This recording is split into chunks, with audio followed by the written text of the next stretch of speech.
এই যে তোমাকে বাজার থেকে যা যা আনতে বলেছি সব মনে আছে তো? মনে থাকবে কি থাকবে না জানি না, তাই আমি কাগজে একটা ফর্দ বানিয়ে নিয়েছি। গোপাল দাদা, পুটির মায়ের দাঁতের যন্ত্রণাটা আরো বেড়েছে। কাল সারা রাত যন্ত্রণায় ছটফট করেছে। আমাদের বৈদ্যমশাই দাঁতের শল্য চিকিৎসা শিখতেই বাইরে গেছেন, আজকের মধ্যেই আশা করি চলে আসবেন। কিন্তু ও যে আর পারছে না। শোনো, তুমি একটা তুলোর মধ্যে লবঙ্গ তেল দিয়ে পুটির মায়ের যে দাঁতে ব্যথা হচ্ছে তার গোড়ায় রাখো। বৈদ্যমশাই এলে আমি তোমাদের বাড়িতে যেতে বলছি। আচ্ছা গোপাল দাদা। যাই, বাজার থেকে চটপট ঘুরে আসি, এরপর আবার রাজসভায় যেতে হবে।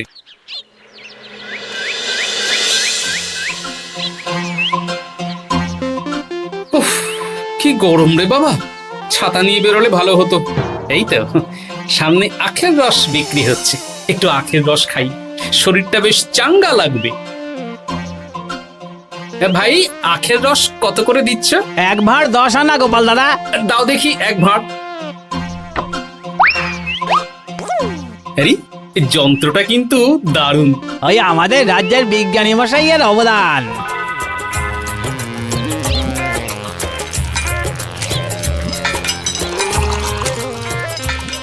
এই নাও গোপাল দাদা।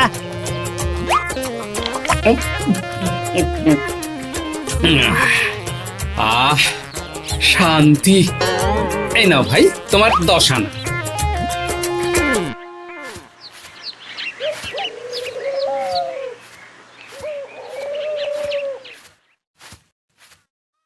কি রাজবৈদ্য, এই ফিরছ নাকি?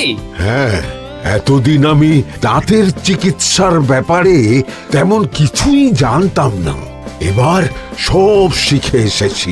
ভালোই করেছো, তুমি একেবারে প্রথম রোগীকে দেখে তারপর রাজসভায় এসো। প্রথম রোগী? পুটির মা গো, কালকে সারা রাত যন্ত্রণায় ঘুমোতে পারেনি। আরে আর বলো না, কদিন আগেই পুঁটির মাকে নিয়ে পুঁটির বাবা আমাদের বাড়িতে এসেছিল। দেখলাম ওই বাড়ির দাঁতে বিস্তর সমস্যা। সেই জন্যে দাঁতের শল্য চিকিৎসা শিখতে চলে গেলে? ঠিক তাই, আমি ব্যথা কমার পথ্য দিয়ে এসেছিলাম। দেখি এবার দাঁতটা তুলেই দিতে হবে। তাহলে তুমিও পুটিদের বাড়িতে যাও, আমি বাড়িতে থলে রেখে আসছি। আজ না হয় দুজনে একটু দেরি করেই রাজসভায় যাব। বেশ বেশ।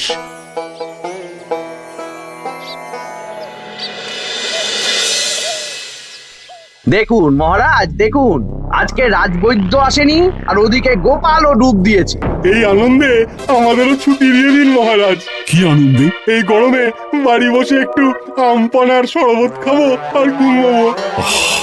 রাজ্যের সেনাপতি যদি বিশ্রামের কথা বলি, তাহলে আমার আর কিছুই বলার নেই।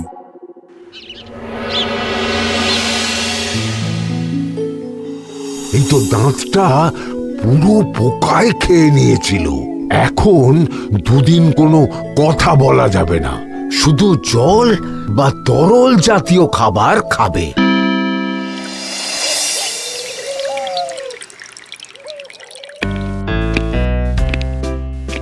ওই তো গোপাল আর রাজবৈদ্য দুজনে একসাথে রাজসভায় ঢুকছে। রাজবৈদ্য মশাই ওনার জীবনের প্রথম শল্য চিকিৎসা করছিলেন, তাই আমিও দেখছিলাম। তা কি রাজবৈদ্য, সফল হয়েছো? হ্যাঁ মহারাজ, পুঁটির মায়ের একটা মাড়ির দাঁত পোকায় খেয়ে নিয়েছিল, সেটাই তুলে দিলাম। ভালোই হলো, আমাদের রাজ্যে কোনো দাঁত তোলার বৈদ্য বা চিকিৎসক ছিল না। এখন তুমি সাধারণ রোগ ব্যাধি নিরাময়ের সাথে সাথে দাঁতের চিকিৎসাও করবে। কিন্তু মহারাজ, একটা যে সমস্যা আছে। আবার কি সমস্যা?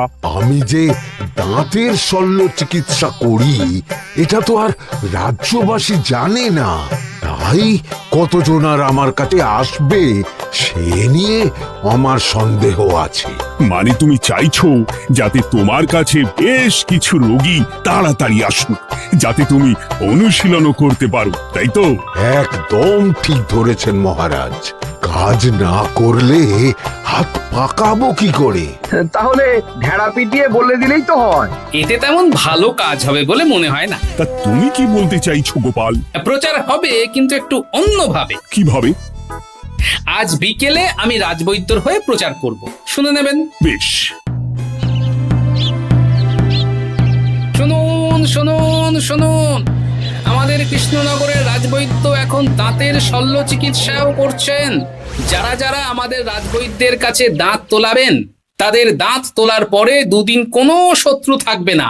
চিকিৎসার সময় সকাল 7টা থেকে সকাল 10টা পর্যন্ত।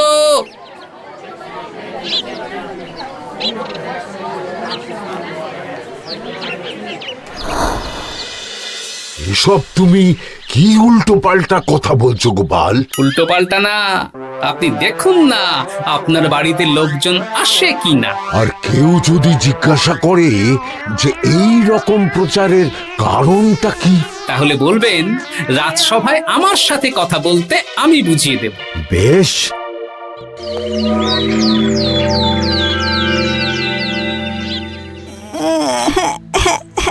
তোকে বারবার বলি এত মিষ্টি গুড় কাঠি খাস না। কি করবো বাবা, কি ব্যথা।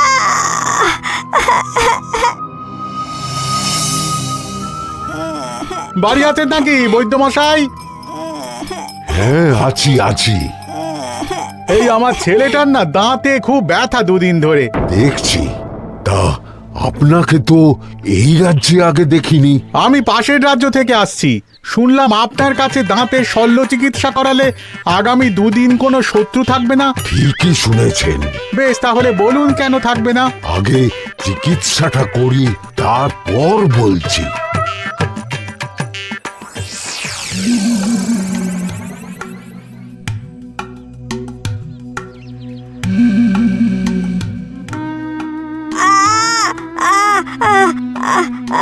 আর চিন্তা নেই, এখন দুদিন কোনো কথা বলা যাবে না। এবার তো বলুন আমার ছেলের আগামী দুদিন কোনো শত্রু থাকবে না কেন? আজকে রাজসভায় চলে আসুন, ওখানে গোপাল এই প্রশ্নের উত্তরটা দিয়ে দেবেন। তা বৈদ্য, তোমার কাছে আজকে কেউ এসেছে? সকাল সকাল দাঁত তুলে এলাম মহারাজ। বাবা, একদিনের প্রচারই এই ব্যাপার? মহারাজ, মহারাজ, বাইরে কয়েকজন অপেক্ষা করছে, তারা গোপাল দাদার থেকে কিছু জানতে চায়। তাদের ভিতরে আসতে বলো।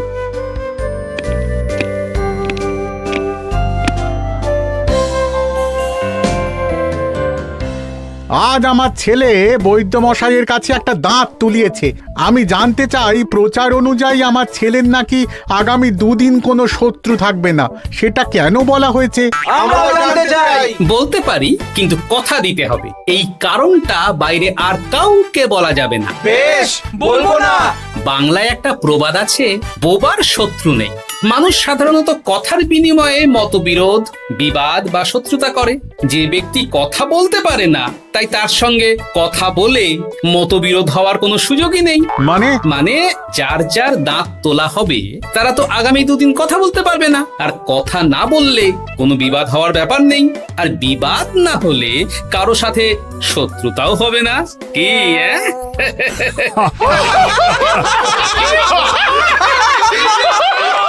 এই জন্যই তুমি হাসির রাজা গোপাল ভাঁড়। কে তোমার কথা শুনতে যাবে? একদিন না হয় প্রচারের চমকে এলো, এরপর কিভাবে আসবে শুনি?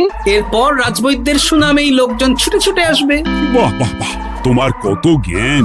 মহারাজ, এই কথা শুনে আমার মাথাতেও একটা বুদ্ধি এলো। অল্প পুঁজিতে শুধু প্রচারের জোরে এত রোজগার করব না, গোপাল হাঁ করে দেখবে। নিশ্চয়ই কোনো লোক ঠকানোর কথা ভাবছেন। মোটেই না। আচ্ছা, আগামী 3 দিন ব্যাপী মেলা হবে, সেখানেই তোমরা দুজনে তাহলে ব্যবসা করো। বেশ, করব। যে সবচেয়ে বেশি রোজগার করবে তাকে আমি 50 মোহর পুরস্কার দেব। রাজি। মেলার শেষে আমার প্রশংসায় পঞ্চমুখ হবেন সবাই, দেখে নেবেন।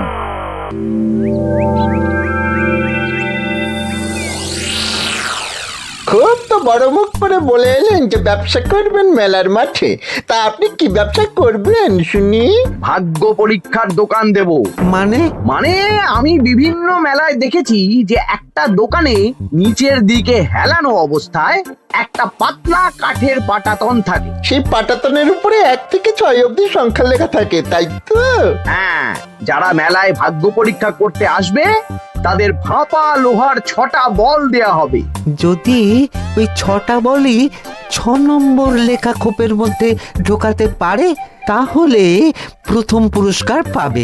আমিও ওটারই দোকান দেব, কিন্তু শুধুমাত্র একটাই পুরস্কার থাকবে। 6টা বল 6 নম্বর খোপের মধ্যে ফেলে কেউ যদি 36 করতে পারে তাহলে সে পাবে 100 মোহর উপহার। আরে খেলার জন্য কত মোহর লাগবে?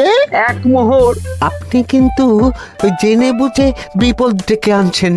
একজন কেউ ফেলে দিলেই আপনার হাত থেকে 100 মোহর ফসকে যাবে। আরে মেলার ভিড়ে যদি আপনি পুরস্কার না দেন তাহলে জনতার একটা মারও ফসকাবে না। আরে সেই জন্যই তো তোদের পোষা। তোদের মধ্যে যে কোনো একজন ওই কাঠের পাটাতনের নিচে লুকিয়ে থাকবি। যখনই দেখবো কেউ 36 করে ফেলছে আমি গলা ঠাকরাবো আর তোরা কাঠের পাটাতনটা হালকা করে নিচ থেকে নাড়িয়ে দিবি। এটা তো দারুণ বুদ্ধি। কি বলছো গোপাল, তুমি আখের রসের দোকান দেবে? হ্যাঁ, এই গরমে আখের রসের বেশ চাহিদা। তোমার বানানো ওই যন্ত্রের চাকা ঘোরাবো আর আমার ভাগ্যের চাকা ঘুরবে। সে ঠিক আছে, আমার কয়েকটা যন্ত্র বানানোই আছে। তুমি না হয় মেলায় ব্যবহার করো 3 দিন। ব্যাস, আর চিন্তা নেই। এবার শুধু জমিয়ে আখের রস বিক্রি করব, সাথে বিভিন্ন মশলা, বরফ আর পাতিলেবুর রস দেব।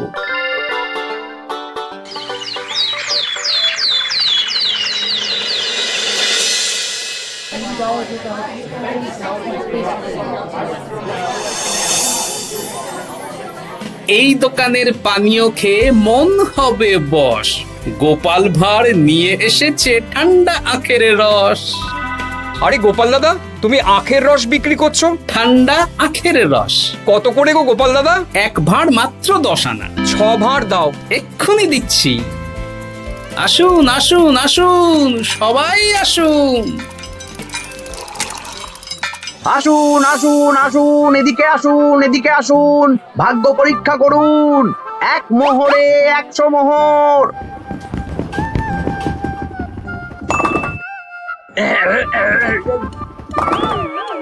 ভাগ্য পরীক্ষা করুন। মন্ত্রী মশাই বলেন কি 1 মোহরে 100? তুমিও ভাগ্য পরীক্ষা করাবে নাকি? একবার বাজিয়ে দেখতে দোষ কি? দাও, আখের রস খেয়ে বরং চলে যাই। এই তো হয়ে এসেছে। এই নাও, ধরো।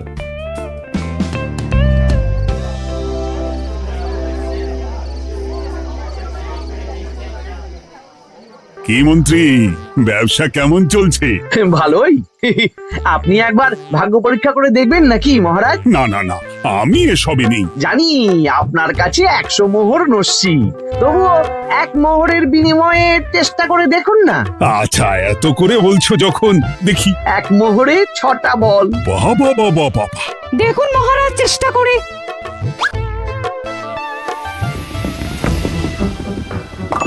এই তো একটা 6 পড়েছে, আবার চেষ্টা করুন। জয় মা, জয় মা। আবার 6। সাবাস। দেখুন হয়ে যেতে পারে, আর তো মাত্র 4টে বাকি। দেখি তৃতীয়টা। আরে পাস, আবার 6। নিন, খেলুন। এই যা, হলো না। আরেকবার প্রথম থেকে চেষ্টা করবেন নাকি মহারাজ?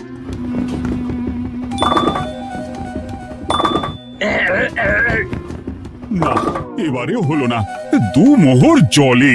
অন্য সব জায়গায় বাকি সংখ্যাতেও পুরস্কার থাকে, আপনার এখানে নেই কেন?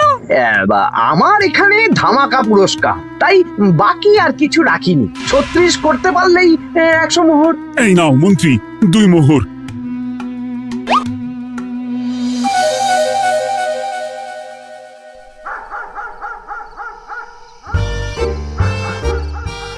কি মন্ত্রী মশাই, আর তো মেলায় লোকজন নেই, বাড়ি যাবেন না? তুমি যাও না, আমি একটু পরে যাব। বেশ, আমি এগোলাম। গোপাল আর মন্ত্রী, তোমাদের কার কেমন রোজগার হয়েছে একদিনে? মহারাজ, কালকে আমার 7 মোহর 20 আনা রোজগার হয়েছে। আমার 70 মোহর। কিন্তু খরচ কিছুই হয়নি, কারণ কেউ 36 করতে পারেনি মহারাজ। আমি তো বলেছিলাম আমি যখন ব্যবসা করব গোপাল আমার ধারে কাছে দাঁড়াতে পারবে না। বেশ, এখনো তো আজ আর কাল দুদিন মেলার বাকি আছে। দুদিনেও আমার 2 কানা করিও খরচ হবে না, শুধুই রোজগার। গোপাল যতই প্রচার করুক আর যতই ভালো আখের রস বানাক না কেন, আমার ব্যবসাকে টপকাতে পারবে না। ঠিক আছে, আজকে আমি একবার ভাগ্য পরীক্ষা করে দেখবো। আমার দোকানে সুস্বাগতম। নাও সেনাপতি, চেষ্টা করে দেখো। দিন বল। আমিও সেনাপতির খেল দেখতে এলাম। প্রথম বল, এই যে গড়িয়ে গড়িয়ে গড়িয়ে 6 নম্বর। সাব্বাস সেনাপতি। আবার 6, তৃতীয়, চতুর্থ, পঞ্চম। আরেকটা ফেলতে হবে। নাও সেনাপতি। ষষ্ঠ বল, এই যা, হলো না। এটা কি হলো? আবার চেষ্টা করো তো সেনাপতি। হ্যাঁ, 3টে হয়ে গেছে, এবার 4 নম্বর। এই যা, 4 নম্বরে চলে গেল। চাই ব্যাপারটা কি? মন্ত্রী মশাই গলা খুসখুস করার পরের বলটাই পরপর 2 বার অন্য ঘরে পড়ল। নিশ্চয়ই কোনো রহস্য আছে। না, আজকে রাতে ব্যাপারটা দেখতে হবে। চলুন মন্ত্রী মশাই, পুরো মাঠ ফাঁকা, একা একা মশা মারবে নাকি? আমি পরে যাব, তুমি যাও তো। বেশ। ব্যাপারটা কি? আমাকে তো নজর রাখতে হচ্ছে। না, একটা গাছের পিছনে লুকিয়ে পড়ি, মন্ত্রী মশাই গেলে ওনার পিছু নেব। দেখুন মন্ত্রীমশাই, পরপর 2 দিন আমি পাটাতনের নিচে ছিলাম। আগামীকাল ঘটাকে থাকতে বলুন। বেশ, তাই হবে। আর অত জোরে গলা ঠাঁকড়াবেন না, কেউ যদি সন্দেহ করে ব্যাপারটা বুঝে যায় মুশকিল হয়ে যাবে। আরে কেউ বুঝবে না, অনেক রাত হলো, চল চল চল চল চল। আচ্ছা, এই ব্যাপার। তাই ভাবি 2 দিন ধরে একটাও কেউ পারলো না কেন? কাল আমিও মজা দেখাবো।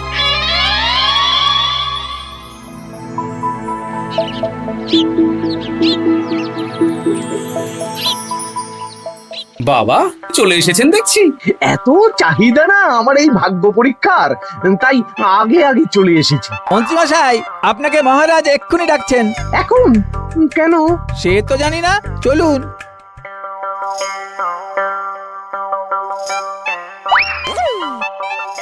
এই বেটা ঘটা, এবার বেরো। এ কি গোপাল দাদা, তুমি? হ্যাঁ আমি। খুব চালাক ভেবেছিস না? মন্ত্রী মশাইয়ের খেলা আজকে শেষ। প্রহরী, একে ধরে নিয়ে যাও।